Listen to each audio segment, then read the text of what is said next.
Hey everybody, it's Carm here. I'm coming to you on an early Monday afternoon. A little chilly the last couple days. It's definitely dropped quite a bit since, well, it's been mild most of the month. But just wanted to come on and do some, show some more Gimme Tens for the year 1986.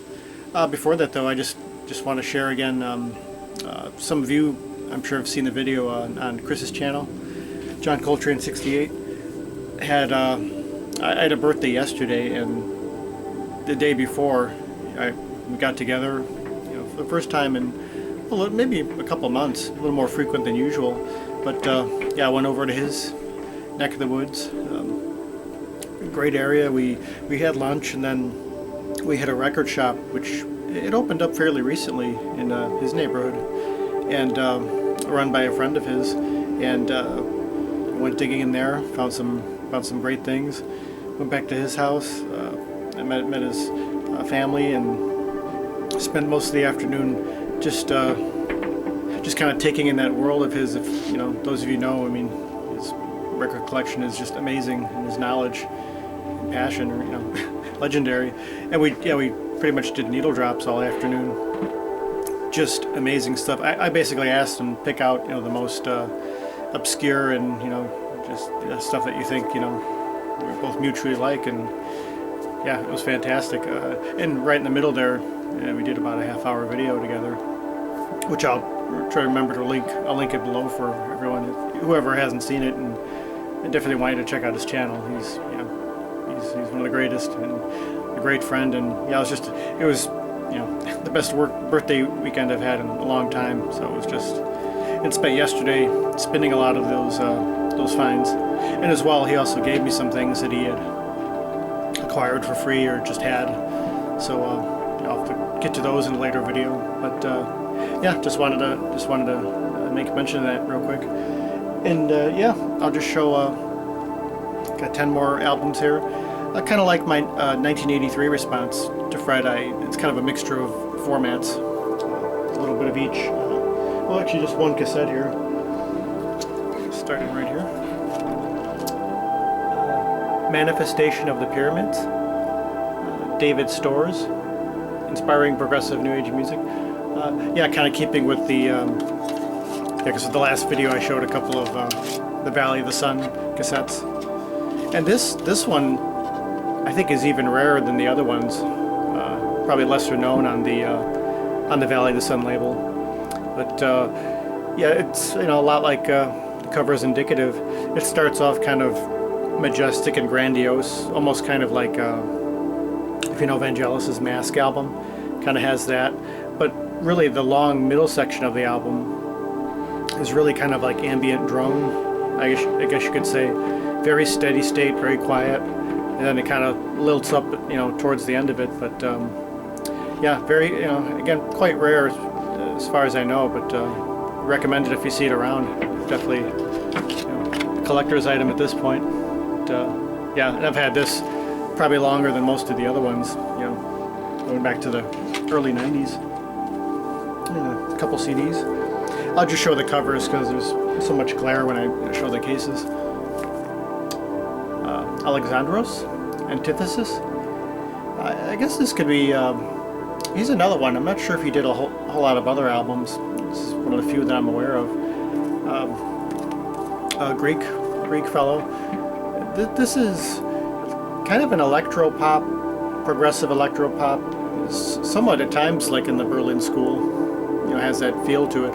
There's one piece on here that I picked it up for called Morbid Exaggeration.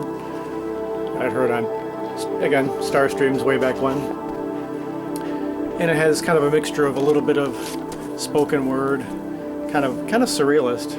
I guess kind of a surrealist electro pop, synth pop, I guess you could call it. But again, for that one piece, it was worth getting. And yeah, if you don't know him, maybe if you're into those styles, it'd be worth checking out. But again, I don't know, not sure what he's done since then. Another one here, actually, Chris had this in his collection. We were talking about it a bit. Images by Michael Garrison, and I'd showed a Garrison in the previous in the '83 response. And yeah, his signature patented style. You could say his music is almost Motorik at times. The way with the drum machine just has that kind of propulsive thing to it.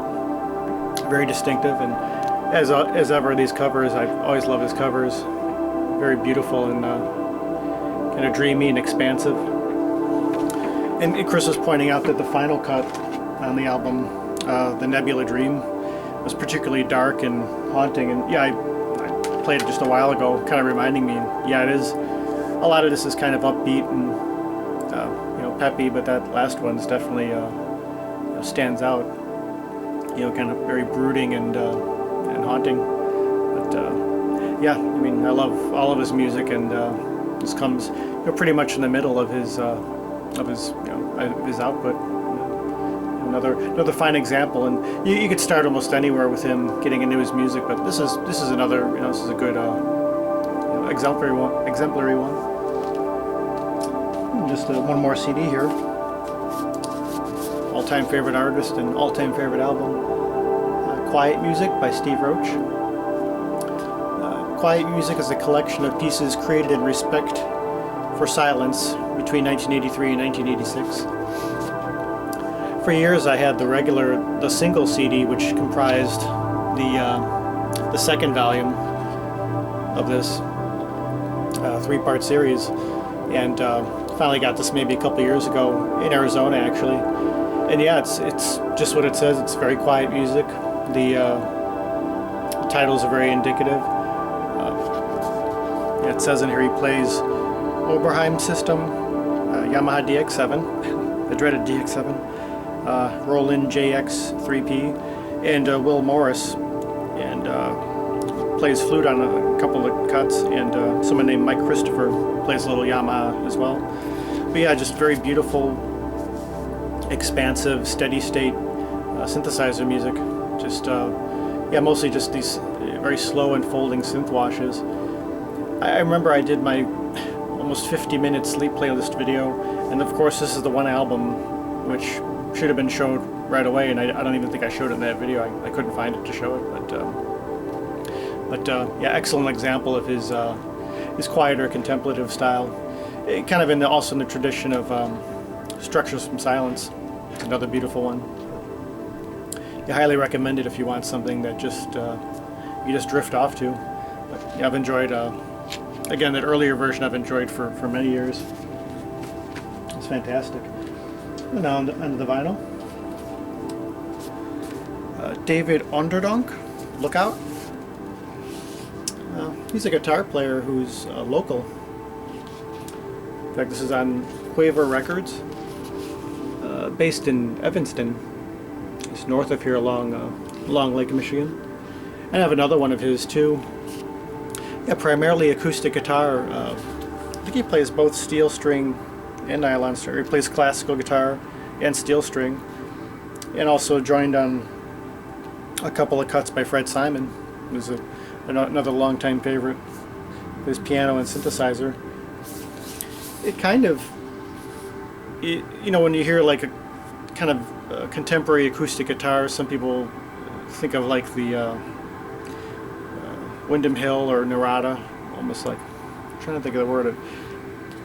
They always make that comparison, and this kind of goes along those lines, but it goes in a jazzier direction, and I think even more substance there. But I would definitely recommend if you see anything by him. I can't think of the one I have, the other title. But as far as I know, he made at least a couple records for this label. Of course, the cover, you just free associate on that. But yeah, what I've heard of his, there's another one I have of his. I think it's a duet album with the drummer from Oregon, the recent drummer. But yeah, just a really nice style, very pleasant for the background, but also, you could hear there's like more subtle layers going on, which again I think kind of distinguishes him from some of the stereotype. That's the word I was thinking of, like the stereotype of Windham Hill or Narada, which I like a lot of that very much too. But this, I think this even stands further above. So yeah, very much recommended. This one, I know this has been showed before, and I know I've talked about this before, but really an exemplary record by this artist, and exemplary without being characteristic as you would normally think of it. Spirits, Keith Jarrett. I guess kind of considered. I remember reading about this in Ian Carr's biography, saying it really was cathartic for him. Keith was going through a lot in his life at the time, and kind of at a crossroads in a lot of ways, and went into his home studio and just made this, just kind of let it happen. Yeah, I can see all the instruments here. Variety of flutes and lots of flutes, recorders, and percussion. There is some piano, but it's primarily the flutes, some guitar, a double cowbell, a little bit of voice, and very long, in-depth, expansive, strongly opinionated liner notes. But he's someone who's always true to himself and spoke his mind and played what he felt. But this, it's very much kind of a, if you want to call it a world music vein. You could hear, East Indian, you could hear Middle East, you could hear South American, not Native American, but without really making an overt references to those musics. He really goes through his own personal filter. But this is one that I've enjoyed more and more over the years as I've listened, even with everything else of his. And I have so much and I love so much of his music, but this is really, a very powerful statement, and 30 years later it still stands up, and I think is one of his most timeless. And it's probably the one that makes me want to pull out one of my flutes and play along, because it just, it is so free, and it's so, there is that sense of catharsis of just getting that music out that needs to be spoken in kind of a different way than you would expect. But just excellent. Let's see, another. Okay, Fred, you'll have to help me on this name, although it looks more obvious than Serge Blenner, La Dimension Prochaine. It's probably totally wrong, but someone who I really, I've heard a few other of his albums, but none quite, for me, stood as highly as this one. This is on the Lifestyle label, which for me is kind of a hit and miss. Some of the albums like this one are really nice, and some others are, I don't know, just not, they just don't quite do it. But he plays a PPG music, a computer system, multi-track digital sequencing. Very beautiful, romantic, but still upbeat and whimsical electronic music. It's one of those things that kind of falls in between what's easily categorizable. At times it almost sounds like, you could say, like post-Berlin School to a certain degree, or like some of the German artists, but just it really sits nicely in between a lot of those. And I know I've enjoyed it for quite a while. I'm actually remembering too, some of it's a little bit on the synth pop side, accessible but still, quirky, and are really a lot of fun. This one I actually haven't listened to in quite a while, but I do remember it, being very, very enjoyable, and more so than a couple of others of his I heard. I think one of them's on Sky label, but I like this a lot more. And just, of course, that artwork, kind of surrealist. Definitely recommend this. And I found this pretty cheap way back when, and I think it's still pretty easily available, at least online. I know the label's long out of print, I believe, but you can still find these pretty easily and cheaply. Well, of course, had to have another ECM. Paul Bley, Fragments.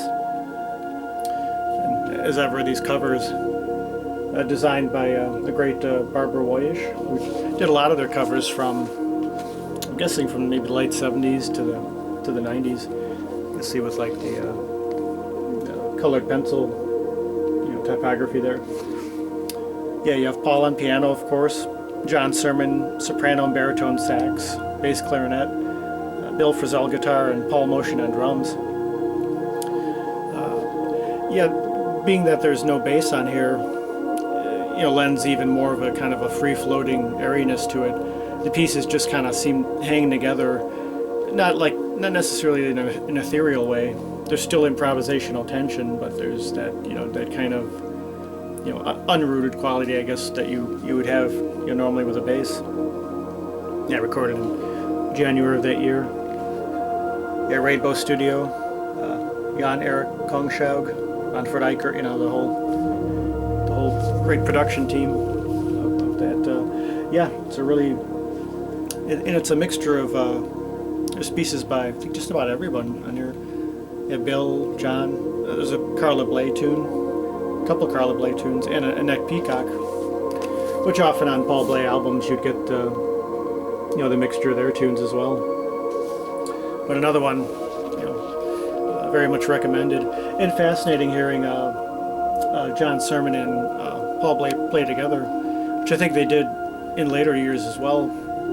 But I think this is their first. I think this is their first collaboration on record, and yeah, it's a really nice one. Let's see a couple more here. I think I might have showed this. Well, these last two I know I've showed before. I think I showed this in another one of Fred's. He did a Faces thread maybe a couple years ago, showing an album cover with faces on it, and I think this is in there. 6 Marimbas and Sextet by Steve Reich. Yeah, great. Chamber pieces. You have that sense of contemporary classical with ethnic music. You can hear the African. Yeah, fascinating. The 6 Marimbas, I remember being particularly haunting and also hypnotic. There's a lot of, so much of his music is. You can see the various members of the ensemble. I think to this day, several of them still play with him, and they go back to the 70s or perhaps even a bit earlier, to the very beginning of his, when he put together his ensemble for performing. So, yeah, like anything else of his, very recommended. And Chris and I were talking about in the video how we tend to like smaller groupings of, whether it's improvised music or jazz or this sort of thing. And it appears that, yeah, it's somewhat of a smaller group here, which I always appreciated. So, yeah, another great one. And finally here, this might be the one I've showed the most in the past. Certainly a group I've showed the most in the past. Underwater Sunlight, Tangerine Dream. Yeah, just really nice album from this period where they were kind of, I guess, soon to transition. This is one of the later albums with Chris Franke. He left only maybe a year or two after this, and of course, the sound changed. But yeah, you have pieces that, well, even in recent years, they were still playing in concert. Song of the Whale and Dolphin Dance, in particular, is a pretty popular one. Yeah, both atmospheric and upbeat, and very evocative. I know the first time I got this and heard it, I didn't quite make it right away. I knew I had to revisit it further, but it's one that definitely you warm up to, and yeah, it's a real good example of that period. So yeah, just wanted to show those.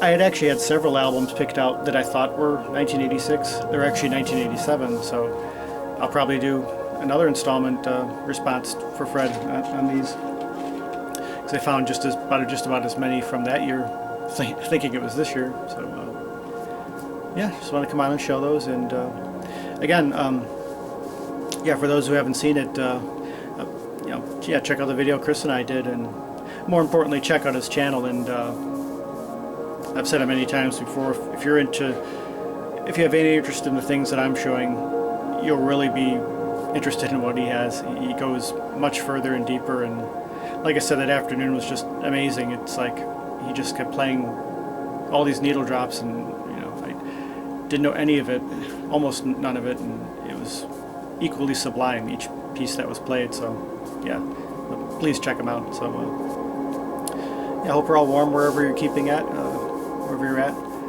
Had a good deal of coffee to warm me up, so I'm starting to feel the buzz coming on. So just wanted to make the video while I was still feeling it. So I hope you're all well. Until next time. Oh, before I forget, I knew I was going to forget this. This is what's playing in the background. Not part of the Gimme 10, of course. Eric Follow. Just came out earlier last year. Or this year, recorded last year at Star's End. Nice 1 hour piece, all electronic. Very enjoyable. Okay, well, until next time. Peace, love, and joy.